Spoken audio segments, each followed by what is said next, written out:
So maybe I could ask you, like, if you had to think about it, like, how have you changed since you moved abroad? Like, what has changed about you? Do you think? How has Poland changed you? How has Poland made you a better man? Interesting. I think certainly it's increased my abundance mentality. I mean, it's easy to have abundance mentality when you literally see a cute enough girl every 5 minutes, so that definitely helps. The other ways it's changed me, it's made me realize that living abroad is, at least in a country like Poland, is not really that different or really that hard than living in the West. And I think that's a really important point that I'd really like to emphasize right here. Like, a lot of guys, some of the guys who might be listening to this podcast think like, oh my God, there's no way I could ever live outside of the West. There's no way, oh my God.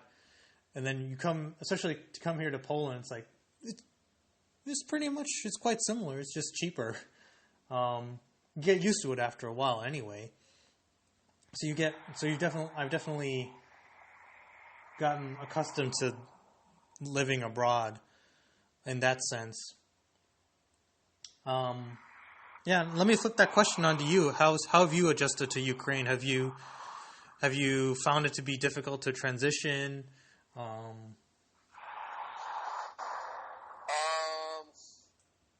No, and I thought it would be a lot harder than it was, but to be honest with you, because I traveled before and because I knew that I wanted to be here, I think that made it easier. I think a lot of guys think that there's going to be an issue because the language barrier is such a thing here. It's completely different language. Mm-hmm. Maybe if a guy from the States moves to like France or Germany or something, he could walk around and he'll hear the language around him, and maybe there's probably a high rate of English speakers there, or if there's not, he could probably listen to people's conversations and pick out some words and figure out what dudes are saying, what people are talking about. But you can't do that in Ukraine because it's such a different language, and so that was something that scared me a little bit. But it's not. It really, dude. I'm from San Diego, and half the places you go there, people are like, it's Mexican speaking Spanish. Right. I don't know Spanish. Like, so it's really no different than being around that. And another thing that's funny here is like, Ukrainians have like, just like by default, they'll assign you respect, guys and girls. Like what you were saying earlier, like speaking English is like demonstration of value here. So it's almost like if I go around and somebody just comes up to me and asks me a question in Russian and I don't understand, I'll say, sorry, I don't understand, я не понимаю, and they're like, it's an English speaking foreigner, and it's like they sit up straight in their chairs or something, like it's a strange reaction. But no, I mean, it's as far as adjusting to living abroad in a place in a country that's so different from the United States, it is different, but I was ready for it. Like I said, I planned it for 2 years, and it was just something I was ready to walk away from the good job, from the cushy job with the good money and the nice BMW car that I was driving around in Southern California. I was ready to give it all up because I knew that I was happier living in a country who definitely it's economically challenged, and there's a language barrier and this and that. But no, man, I can't put a price on happiness. And at the end of the day, if you asked me like, wow, was it really worth it? And it's like, yeah, it's hell no yeah, problem at all, because at the end of the day, I'm happy where I'm at. Right. Yeah. And I wanted to ask you some questions about that you just brought to my mind there. So during those 2 years that you were preparing, like what were you doing in those 2 years to prepare? Like, did it take you that long to figure out how to become an English teacher in Ukraine, or I guess what was the preparation process? I'm sure a lot of guys. That only took me a few months.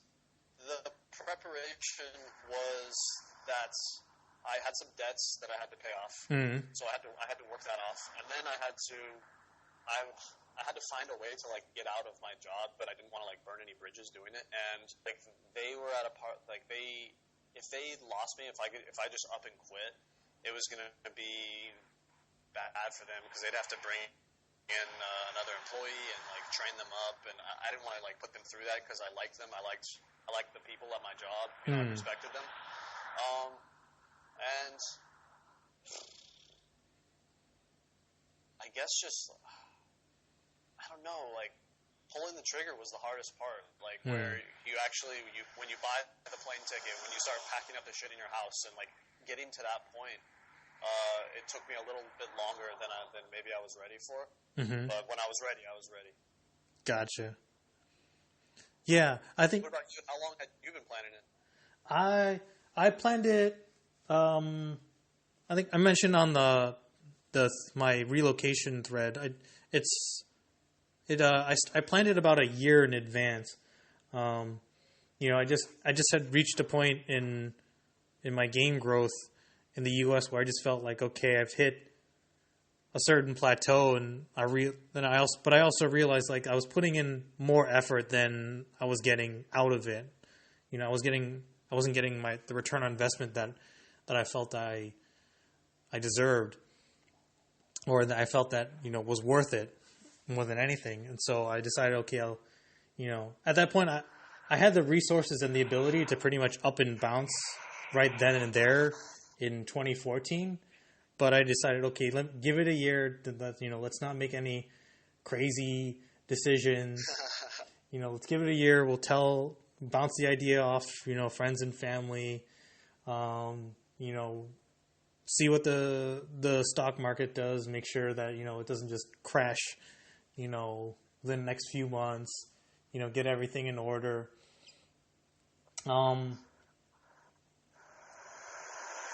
And so at that point, my mind had actually kind of been made up at that point. It was just, I just reached a point in where I knew that further investment in the U.S. wasn't going to pay off as much as it would anywhere else.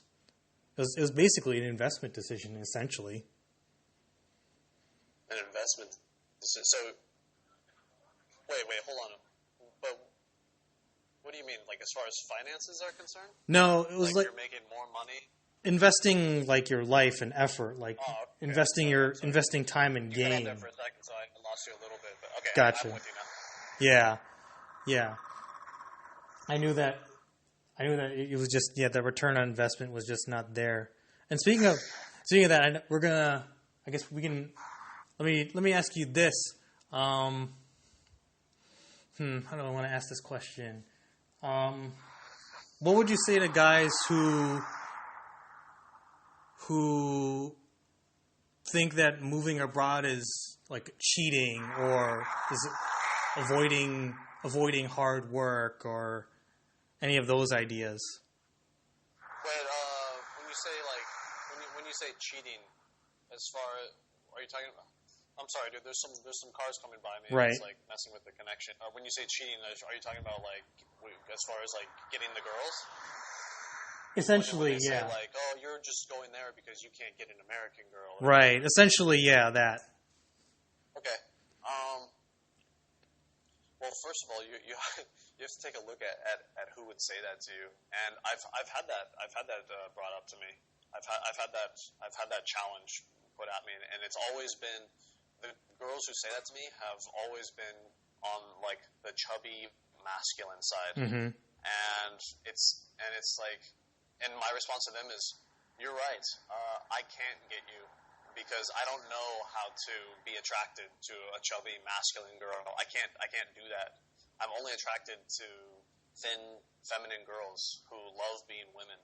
And those are the girls that I know how to get. So to them, you know what? You're right. I am moving because I can't get you. And frankly, I'm just not interested. That's a good way of putting it, actually. Yeah. It's saying, yeah, I mean, that's part of the red pill, right? You just have to acknowledge reality and say, hey, investing my time and resources into women who are not really interested in me in the first place is not a good use of my time. Yeah, exactly. And on that note, maybe we could wrap up on like a small question about the future. I mean, people ask me here, like, okay, so you're going to stay here for another year. You're obviously going to be here. You know, you like it here. You're planning to settle down here. Are you going to get married here? Are you going to like start a family here? Like,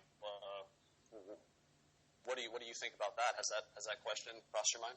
Yeah, definitely. Especially since I've been essentially, yeah, I guess I can call that. Yeah, I've been in an LTR for a few months now, and so that question has popped in my mind, and I think, yeah, so far this girl is hitting the right notes, so we'll see how that goes. So it could happen here. Obviously, I'm not going to lose any sleep over it if it doesn't work out. You know, half of me is actually saying like, yeah, that'd be great if it happened, but the other half of me is like, but it'd also be great if she did break up with me, because then I could go explore other places of the world and meet other women. Yeah, it's like, oh no, don't.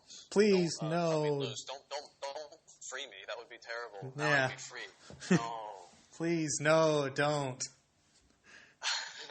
What about you, man? And again, like that type of response to it is total abundance mentality. Exactly. And I guess for me, you know, it's hard now because now that my mentality has changed, and I find myself, I still want the girls, I still want to, like, you know, to develop the relationships with them, and I still want the sex, but it's just not as important to me as it was when I was in the States. I'm definitely, the thirst levels have been quenched. Not completely, but they're definitely much diminished. And now that has happened, it's like, yeah, I want to, you know, I'm sure I will settle down. I do want to have kids one day, but I'm in no hurry to do it. And right now, like, I'm very interested in just studying Russian, improving my Russian little by little. I'm a writer, so I'm like, right now I just bought a desk for my living room, and like I'm kind of like turning my living room into my study. And I found a typewriter here because I prefer to write on a typewriter Nice. before I move anything over the computer. So it's like I'm really into my own hobbies now, and just kind of like sticking to that self-development thing. And the women and the sex and the relationships, yeah, it's great. But long-term family, kids, it'll happen when it happens. Whereas before, when I was back in the States, it's like, oh my God, it's probably not going to happen. Like, why would I ever settle down with these like angry porkers? Right. I could never do that. Yeah, so I guess that's where I'm at. Cool. All right. Well, I think we on that note of the future note, you wanted to wrap it up there. Yeah, let's wrap it up. I'm going to head down to this cafe and see what these girls are up to that I just ran into. I don't know. Nice. Happy Easter, by the way. I don't know if is Poland, is it more Catholic? It's a Catholic country. It's Orthodox Christian, and today is Easter Sunday. Nice. Happy Easter to you. No, and here in Poland, Easter was about at least a month ago. It's whatever Catholic Easter was, at least a month ago, if not two. Okay. So. All right. All right, well, thanks, buddy, and hey, I look forward to doing it again. All right, man. Yeah, same here. See ya. Thanks. Bye-bye.